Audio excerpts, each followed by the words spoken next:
Hindi Montero Sport ang number 1. Good day guys! Welcome back sa ating new video. For today, ang pag-uusapan natin ay kung bibili ka ngayong 2026 ng Mitsubishi units, ano ang pipiliin mo? May tatlong Mitsubishi units na pinakasulit pagdating sa value for money, benefits, and advantage. Bago tayo mag-proceed, please subscribe to our YouTube channel para updated kayo sa mga bagong videos natin. Kaya tara, samahan nyo ako.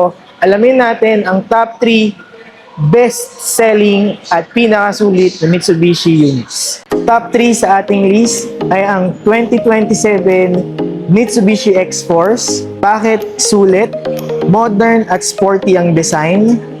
May mataas na ground clearance kumpara sa maraming crossover. Maraming tech features tulad ng malaking infotainment display at digital driver display. May advanced driver assistant features at magaan at komportableng i-drive sa seat. Nakukuha mo ang modernong styling technology at driving comfort na hinahanap ng maraming first-time buyers at young professionals. Top 2 sa ating list ay ang 2026 Montero Sport. Bakit ito naman ang isa sa mga pinakasulit?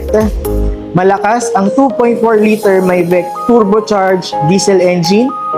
Mataas ang ground clearance para sa iba't ibang road conditions. Komportable sa long drive dahil sa suspension at cabin comfort. Kumpleto sa advanced safety features lalo na sa mas mataas na variants. Premium ang dating sa loob at labas. Kayang pang family, pang negosyo at pang out of town. Isang sasakyan na pwedeng gamitin sa city driving, highway at long trips nang hindi nasasakripisyo ang comfort at performance. At ang top 1 sa ating list with 28,000 units sold last year at top selling multi-purpose vehicle for 3 consecutive years ay ang ating 2026 Mitsubishi Xpander. Bakit ito ang number 1? Maluwag ang 7-seater cabin, kaya komportable ang buong pamilya. Mataas ang ground clearance na may 225mm, kaya kampante sa lubak at baha. Matipid sa gasolina, bagay sa araw-araw na biyahe. Malaking cargo space kapag naka-fold ang third row. Magaan i-drive kahit sa masikip na kalsada. Mataas ang resale value dahil malakas ang demand. Marami kang nakukuhang space, comfort at practicality sa presyong mas abot kaya kumpara naman sa ibang MPV. Ikaw na nanonood ng video na to, alin sa top 3 natin ang pipiliin mo?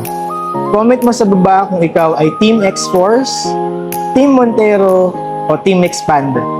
Kung may tanong ka sa promo, sa SRP at iba pang details patungkol sa pag-purchase ng ating Mitsubishi units, mag-message ka lang sa contact details na nakikita mo sa taas ng screen. Usap tayo.